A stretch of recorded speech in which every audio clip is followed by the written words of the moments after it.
What up YouTube, it's your boy Anime Specialist. So this was a really good Fire Force episode as always. There was a lot to talk about in this week's episode. The last two episodes, man, there was a lot of information that we got, so because of that the reviews has been longer, so there's a lot of things to talk about in this week's review, so let's get right to it, man.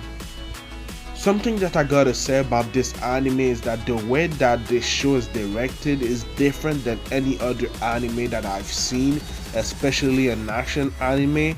I'm not saying it's bad, it's a really good anime, man, but the way it's directed, it's different than any other anime I've seen, you know, so it's a little bit weird, but I'm getting used to it.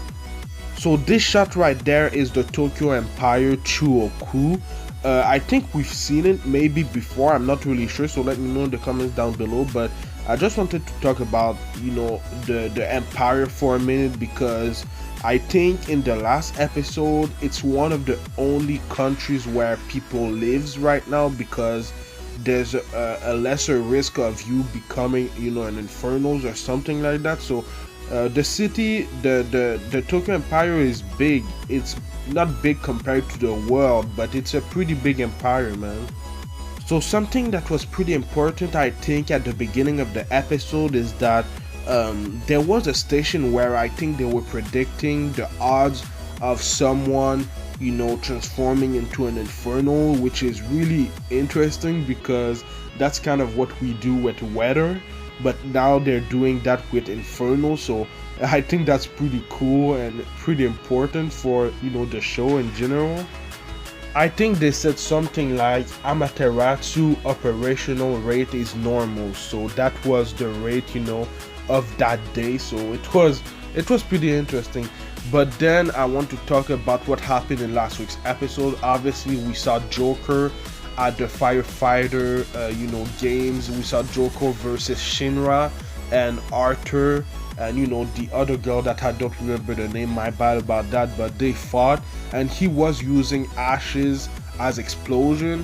And in this week's episode we learned that the ashes were ashes from Infernals, so basically dead people. So Joker was using ashes from the Infernals, and that's why I guess it's exploding, so that's really interesting. Anyway, early in the episode we saw this woman right there, and we're gonna talk a lot about her later in the review because she's gonna be really important, I think, and she was interesting. Plus, her design, she looks good, so we're gonna talk about her a little bit later in the episode. But something that I wanted to talk about was Iris, the sister in Company 8. So it seems like she has a sad backstory. We've seen some sign of her having sad backstory, like I think it was in episode 2 when she was on the rooftop with Maki. Maki was creating kind of fire, and Iris was looking at the fire like it was flowers, and we saw when she was looking at that picture right there, she had a flower, so I guess the flower thing is important or something like that. But it seems like she was in a church, with other apprentice sisters or something like that, and other sisters, and it seems like maybe they all died because of an Infernals. I don't really know, because the picture that she was holding, it was all burned out except the main photo, so that's interesting. I really want to see to know what's going on with Iris, because we've seen sign of her being an important character, so we'll have to see what's coming next for her. Now let's get to the great stuff, because in this week's episode there was a story about a guy named Miyamoto, and he was a fire soldier. One day, he went on a mission and saved people and everything, but then he went on a spree and killed 4 people. So there was a case against him. He went in front of the judge, the juries and everything, and because he's a fire soldier, there's corruption and everything, so it would have been a bad look for the companies, the fire soldiers, for seeing another fire soldier being guilty of a crime like that, so because of all the corruption he wasn't called guilty for this crime, And that was an interesting vision in the episode. I liked it a lot because they've talked about it in last week's episode, the corruption in the firefighters and everything like that, the company that is making the equipment. There's a lot of corruption going on in this kind of company, the fire soldiers. So that was an interesting point of view. Then in the middle of the case, when he was called not guilty, he transformed into an infernal. And at first I thought he wanted to become an infernal, that he decided to transform. So that was quite interesting. I think that we need to think about that, because I think that maybe you can control that. I'm not sure, but we'll learn a lot more in the next few episodes, in the next in the future of the series. So we're gonna know more. But for a moment I really thought that he decided to turn into an infernal, but by the reaction that he had, I don't know, man. We'll see. But yeah, the infernal that he turned into was pretty smart. He was an infernal that we haven't seen before. He was mostly conscious about what he was doing. Obviously he's not human anymore, he's an infernal, but he was kind of conscious. He knew what he was doing. So that was the first time that we've seen an infernal like that, and I like its design, man. The big white teeth, it looked great, man. But it's the first infernal that we saw like that. His design is way different than any other infernal that we've seen so far. Mostly, the other infernals that we've seen, there's a lot of fire. Their body, is a lot more not spirit like, but the body of this infernal was way more humanoid, so that was pretty cool. Obviously Shinra and Company 8 went on a mission, to basically put to rest the infernal. And this shot right there I thought was really funny, because Shinra was going, man. He obviously is the fastest. He's the fastest way to go to place A to place B because of his pyrokinetic powers.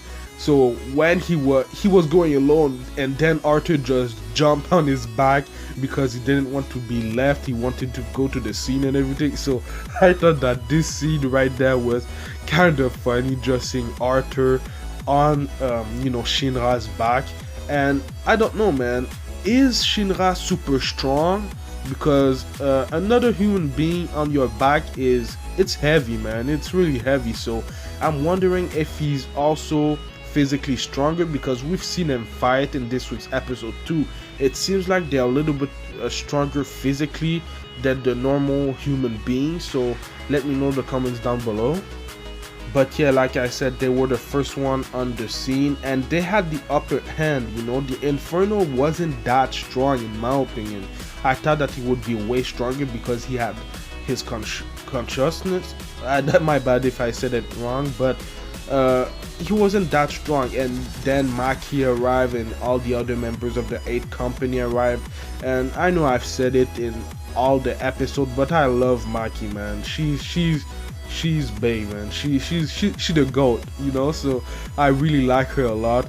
But then the Infernal got away, and because Shinra is the fastest way to go there, he was the one to pursue him, and then this shot right there is amazing, because the Infernal, I think he threw the car, and then Shinra with his fire kick basically kicked it back at the Infernal. That shot was amazing. I loved it. There was a lot of great shot in the episode. Like any other episode of Fire Force, the animation, the art is amazing, but the shots that they're making is amazing, man. This next shot that I'm gonna show you is one of my favorite shots of the series so far, because obviously we know that people is calling Shinra a demon, basically the devil, and this shot right there represented a lot. His smile with his red eyes, and then in the back we see his fire, but it's like a tail, a fire tail. So it looks amazing. It reminded me a lot of Blue Exorcist a little bit. You know, their characters kind of has a similar design in a way, and then they're both called the devil. One is a devil, Shinra is not, but that shot right there, it looked amazing, man. There's two other shots that I love. That shot right there is another one that I loved in this week's episode, just the fire around, you know, Shinra. And this next shot, you know, another perspective of the fire around him and him facing, you know, the captain of the fifth company that we're gonna talk about right now. So she's an interesting character, man. We saw her at the beginning of the episode. It seems like she's using men kind of as slave, which is kind of funny, you know. So yeah, man, she's interesting. So she's the fifth company captain, Princess Hibana. I'm not sure if she's really a princess. I don't think she's really a princess, because, you know, Arthur thinks he's a knight, he's a night king or anything like that. So I don't think she's actually a princess, but I think that she thinks she is, because the way that she uses all the men in her company is kind of a slave-like mentality, you know. So in a way it's kind of funny, but in another way it's kind of, you know what I mean. But anyway, man, she's an interesting character. I like her design a lot. She's probably, except for Maki, she's probably the best design that I've seen for a female character in the show so far. Obviously there's a lot of fan service in that, so I loved it a lot more.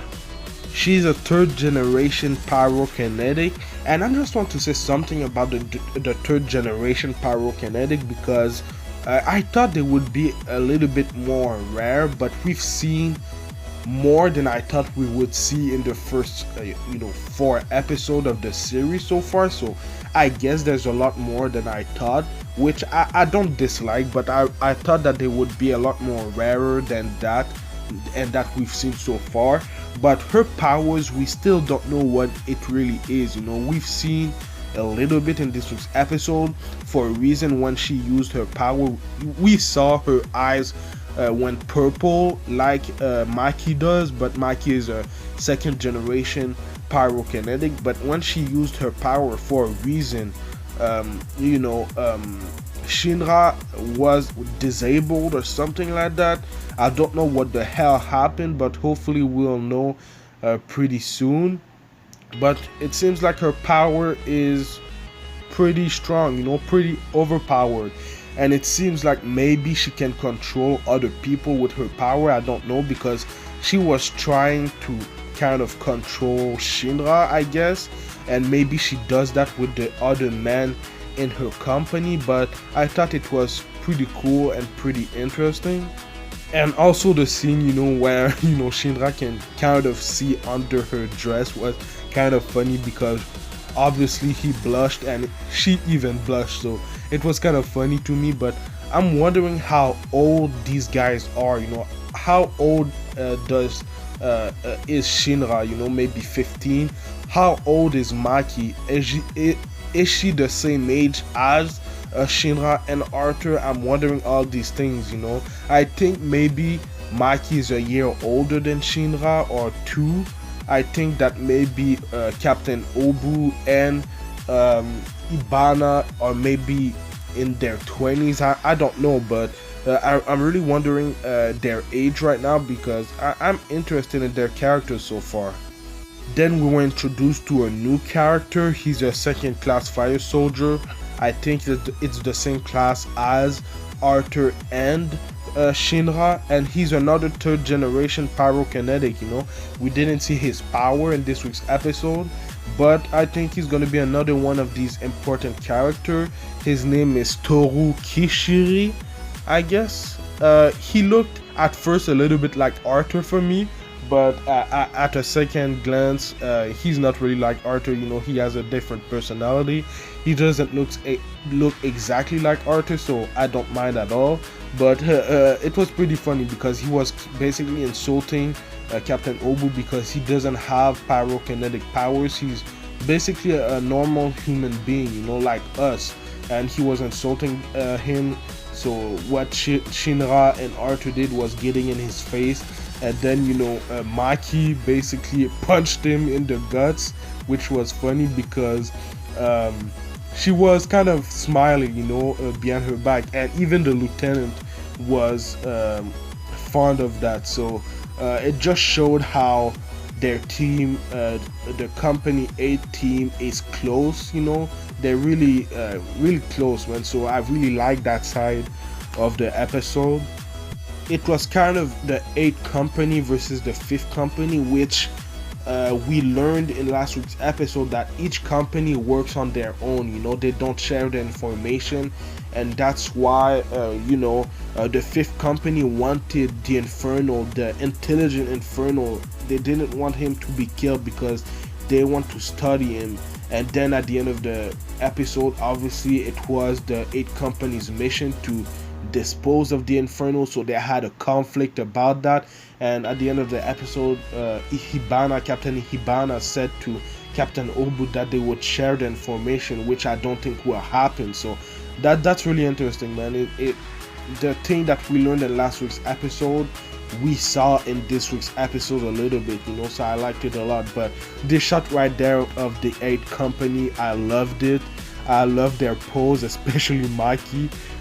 But yeah, man, I love the episode. It was really good. I know that this video is long. It's way longer than I thought it would be, so I'm gonna end the review right now. I do Fire Force reviews every Friday, so subscribe for that. But I also do other anime related things like Black Clover reviews on Tuesdays, like I said, Fire Force and Dr. Stone reviews on Fridays, and then One Piece plus Demon Slayer reviews on Saturdays. The One Piece Stampede movie is coming out this month. I don't know if it will have American plus Canadian theatrical release, so hopefully they will, but I don't know. There's a 2-episode filler arc for the One Piece anime because of the One Piece Stampede movie, so the Wano arc will come back next week. I can't wait because it's an amazing arc so far. But yeah, man, I've said everything that I wanted to say in this week's review. Let me know what you thought about this week's episode in the comments down below, and let me know what you think is gonna happen next. Follow me at Anime Specialist on Twitter and Instagram. I tweet a lot more right now, so follow me on Twitter more. Yeah, man, I've said everything I wanted to say. Like, comment, subscribe, and I'll see you in the next video, man. Anime Specialist out. Peace.